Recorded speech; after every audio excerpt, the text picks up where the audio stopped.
objek praktikum yang ke-11 dan ke-12 yaitu membahas tentang jaringan xilem dan floem. Adapun alat dan bahan yang kita butuhkan kali ini adalah bahan yang kita butuhkan dalam pengamatan xilem kali ini adalah yang pertama yaitu batang koleus, dan yang kedua adalah batang jagung, kemudian preparat permanen dari hardwood dan juga softwood. Sedangkan alat yang kita butuhkan dalam praktikum kali ini adalah yang pertama yaitu pipet tetes, cover glass, objek glass, kemudian silet, jarum dissecting, pinset atau forceps, dan berikutnya adalah mikroskop untuk melakukan pengamatan objek.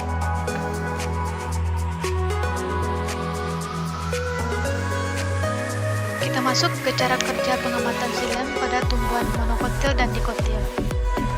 Kali ini kita akan melakukan pengamatan xilem pada batang Coleus sp. Yang pertama adalah kita teteskan aquades pada objek glass. Kemudian kita lakukan sayatan secara transversal pada batang Coleus.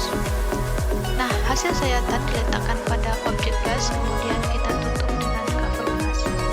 Sisa air yang terdapat pada objek glass kita bersihkan dengan tisu. Setelah mendapatkan sayatan, selanjutnya kita lakukan pengamatan dengan mikroskop pada perbesaran 4 sampai 40 kali. Di sini dapat kita lihat jaringan xilem yang terdapat pada tumbuhan dikotil yaitu Coleus sp.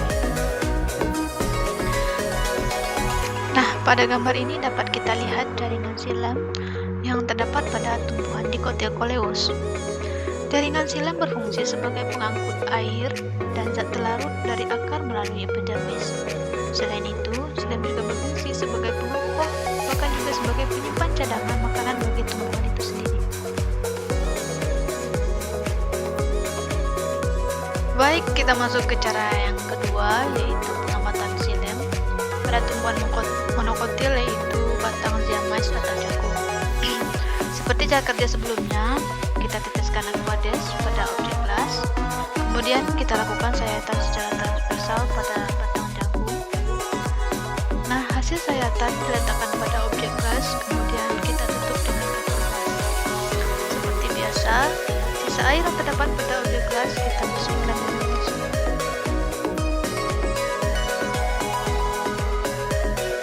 Selanjutnya kita lakukan pengamatan dengan mikroskop pada perbesaran 4 sampai 40 kali. Nah, di sini kita akan temukan jaringan xilem yang terdapat pada tumbuhan monokotil. Dalam hal ini adalah batang jagung. Nah, di sini dapat kita lihat perbedaan antara jaringan xilem yang terdapat pada tumbuhan monokotil dan dikotil, di mana pada tumbuhan monokotil jaringan xilem dan floem itu tersebar tidak merata. Sedangkan jaringan xilem floem yang terdapat pada tumbuhan dikotil itu tersusun rapi. Selanjutnya kita masuk ke pengamatan floem. Nah, pada kali ini bahan yang kita butuhkan adalah batang dari vitis, kemudian batang dari Hibiscus rusa sinensis.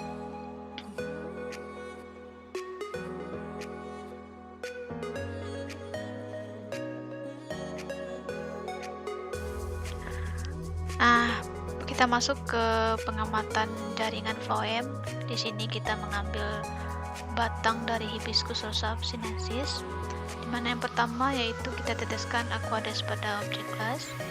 Kemudian kita lakukan sayatan secara transversal pada batang Hibiscus rusa sinensis, dan hasil sayatan kita letakkan pada objek glass, kemudian ditutup dengan cover glass. Sisa air yang terdapat pada objek glass seperti biasa kita bersihkan dengan tisu. Hasil sayatan yang sudah kita dapatkan pada batang Hibiscus rusa sinensis, selanjutnya kita lakukan pengamatan dengan mikroskop pada perbesaran 10 kali. Nah, di sini dapat kita lihat jaringan floem yang terdapat pada batang hibiscus. Floem berfungsi sebagai pengangkut dan mendistribusikan zat-zat makanan hasil fotosintesis dari daun ke bagian tumbuhan yang lain. Floem dapat menentukan bagian tumbuhan yang mana yang perlu tumbuh cepat, sebab hasil fotosintesis seperti gula dapat lebih banyak diangkut ke meristem, ke bakal daun, ke struktur reproduksi atau ke tempat penyimpanan cadangan makanan sesuai dengan kebutuhannya.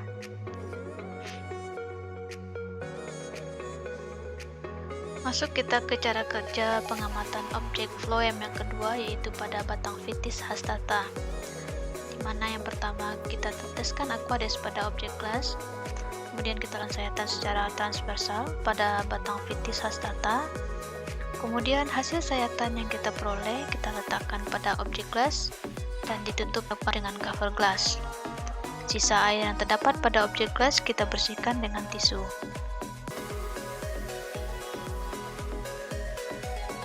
Next, selanjutnya kita lakukan pengamatan dengan mikroskop dengan menggunakan perbesaran 4-40 kali. Nah, di sini dapat kita lihat jaringan phloem yang terdapat pada batang tumbuhan Vitis hastata. Jaringan phloem memiliki beberapa unsur, yaitu unsur tampis atau seed elements, companion cell atau sel pengiring, albumin, serat phloem, dan juga parenchyma phloem. Phloem berfungsi sebagai pengangkut dan mendistribusikan zat-zat makanan hasil fotosintesis dari daun ke bagian tumbuhan yang lain. Phloem dapat menentukan bagian tumbuhan yang mana yang perlu tumbuh cepat, sebab hasil fotosintesis seperti gula dapat lebih banyak diangkut ke meristem, ke bakal daun, ke struktur reproduksi, atau ke tempat penyimpanan cadangan makanan sesuai dengan kebutuhannya. Masuk ke pengamatan xilem pada preparat permanen hardwood dan softwood. Nah, di sini kita lihat xilem yang terdapat pada softwood, contohnya pada batang pinus. Jaringan xilem pada tumbuhan softwood pinus ini tidak memiliki vessel atau trakea, akan tetapi banyak ditemui trakeid. Sedangkan pada hardwood, kali ini kita ambil contoh pada batang kaliandra. Di sini dapat kita lihat adanya vessel pada jaringan xilem. Kemudian kita dapat lihat pada sayatan radial, apakah itu softwood ataupun hardwood.